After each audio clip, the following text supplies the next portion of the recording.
a black mass, a stomach consumed by ulcers, the air thick with decay. After death, his face remained contorted, a final grimace etched in stone. This was the end of Napoleon Bonaparte, a leader who reshaped Europe and crowned himself emperor.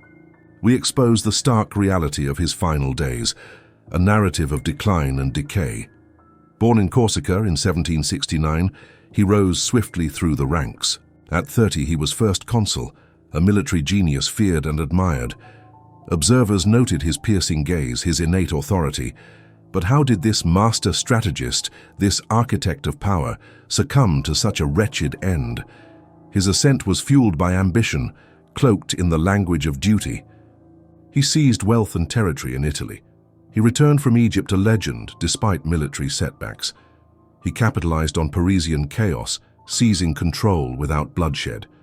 He spoke of liberty and justice, but his ambition grew with each victory. Within years, he was emperor, unchallenged and absolute. Image became everything.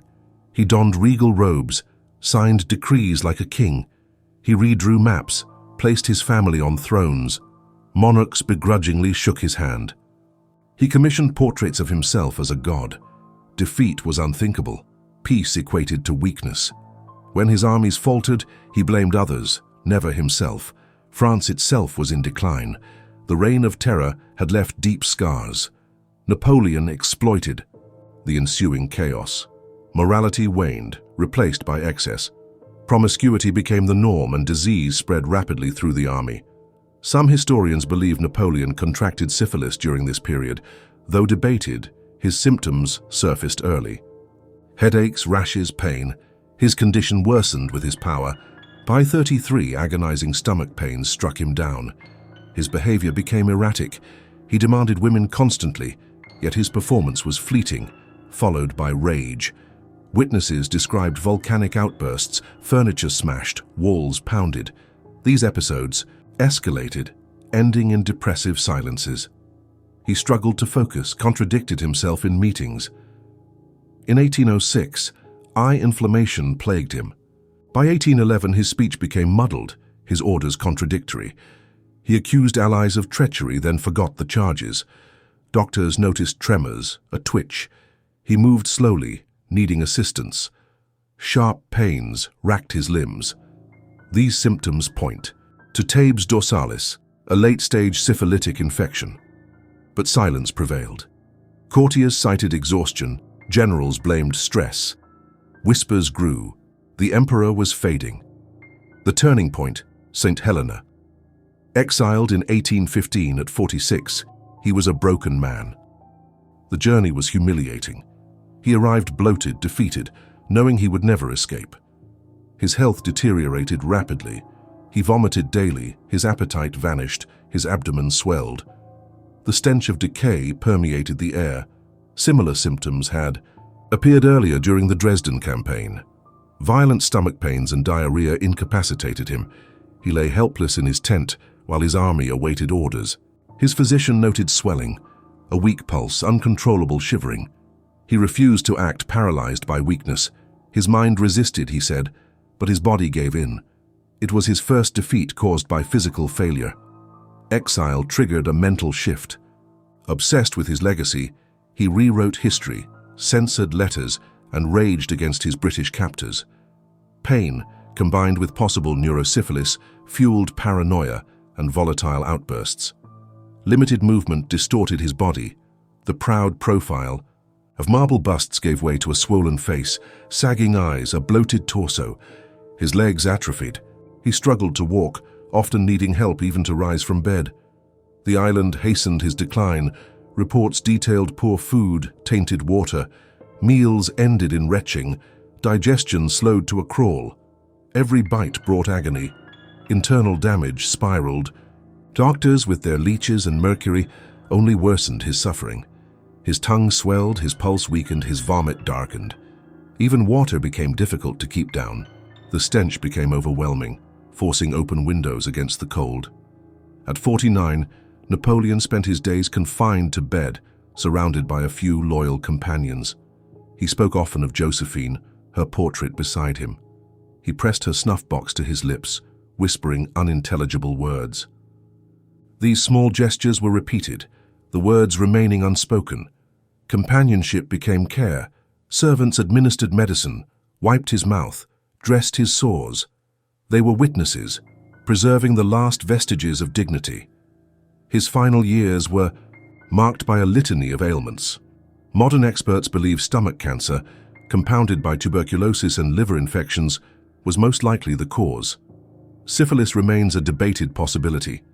This combination reduced his existence to a slow collapse.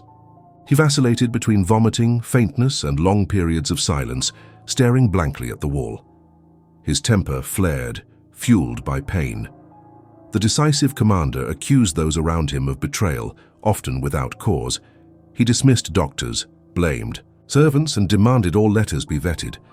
Guards reported hearing arguments from inside his room, though he was alone. His fear of poisoning became obsessive. He demanded food tasters and refused to drink from unfamiliar cups. His suspicions may have stemmed from arsenic rumors or the deterioration of his mind. As the months passed, his condition worsened. By 1821, he could no longer sit upright unassisted. The swelling in his abdomen returned tighter than before. His skin took on a greenish-gray hue. Visitors described a foul odor that clung to everything. His house became a sickroom no one wanted to enter. During his final weeks, his body shut down. A persistent fever gripped him, likely from a stomach infection. His breath came in gasps, his hands trembled uncontrollably. Witnesses reported whispers of past victories, Austerlitz, Marengo, Jena. But often, he said nothing. Despite his obvious decline, no one dared acknowledge that death was imminent. The British governor forbade talk of his condition. Doctors prescribed tonics, even as his sheets darkened with blood and his vomit reeked of iron. The charade of recovery persisted. May 4th, 1821. Realizing the end was near, Napoleon allowed Abbé Vignali to perform the last rites. He had delayed this final act, uncertain if he wanted it witnessed. Asked if he died in the Catholic faith, he gave a slight nod. His mouth was too dry to speak. This was his final deliberate act. On May 5th in the late afternoon, at 51 years of age, the once feared emperor took his final breath. But indignity persisted even after death. His abdomen remained distended, hard as stone. His body was stripped, washed and laid out for dissection. The autopsy revealed a stomach ravaged by ulcers, its walls blackened and decaying. The doctors removed the organ and placed it in a bowl of alcohol. The stench was unbearable. Though stomach cancer was the official cause, arsenic rumors spread immediately. The British dismissed them. French officers noted them. The surgeons, uneasy and sweating, kept their tools submerged in buckets of wine between each cut. During the days leading up to the burial, the house remained heavy with the smell of decay. Shutters were closed, sheets were pinned across doorways. Flowers were gathered from across the island. No embalming was performed. The British denied the request. Protests were ignored. Guards patrolled the perimeter, not to prevent entry, but to shield the house from view. The body remained inside, wrapped in cloth, resting on stone blocks. The skin lost color, the lips parted slightly. The man who had crowned himself emperor, who had crossed the Alps and walked through the ruins of Moscow, now lay exposed and stitched shut, his uniform hanging loosely. His sword was placed at his side. His hands, once quick and decisive, had curled inward and stiffened. Josephine's snuff box lay on the table. It would not be buried with him. The funeral took place on May 9th, 4 days after his death. Despite the rancid air, the ceremony was carried out with solemn precision. The British provided a simple coffin, which the French lined with tin. He was buried beneath a willow tree in the valley of the Geranium, his name absent from the stone, the Sioux. Governor insisted it remain blank, fearing it would encourage legend. Ironically, Napoleon, who sought to build a dynasty, saw his only legitimate son die in exile at 21, known only as Duke of Reichstadt. The empire he built collapsed within months of his abdication, passing to his enemies. France, exhausted and disillusioned, restored the monarchy he had overthrown. Touche 2. Grotesque death of Napoleon Bonaparte. serves as a stark reminder of the limits of glory. The man who declared himself emperor, who demanded obedience and reshaped laws, was ultimately defeated not by battle, but by lesions in his stomach, by the slow rot of isolation. His death marked not just the end of a man, but the unraveling of a myth. French historian Jean Toulard wrote that dying alone in exile transformed Napoleon from a political tyrant into a mere human. Others have noted the irony that a man who once dictated peace terms in imperial palaces died in a windblown garden surrounded by foreign guards and island farmers. The transformation from youthful general with piercing eyes to bloated exile tormented by disease is a haunting example of ambition turned inward. His political legacy, the Napoleonic Code, secular education, the modern state, endures, but his personal end is a brutal illustration of the body's revolt against the will. The vomiting, disorientation, and hallucinations stand in stark contrast to portraits of him crossing the Alps or triumphant at Austerlitz. Thus ended the life of the man once called the god of war, not with a bang, but with fluid pooling beneath his cot. The man who made emperors kneel and cartographers redraw the world ended up like all men, a prisoner of biology. The death of Napoleon Bonaparte was not just a political event, but a mirror held to the myth of heroic endurance. As his muscles failed and his mind unraveled, so did the illusion of imperial immortality.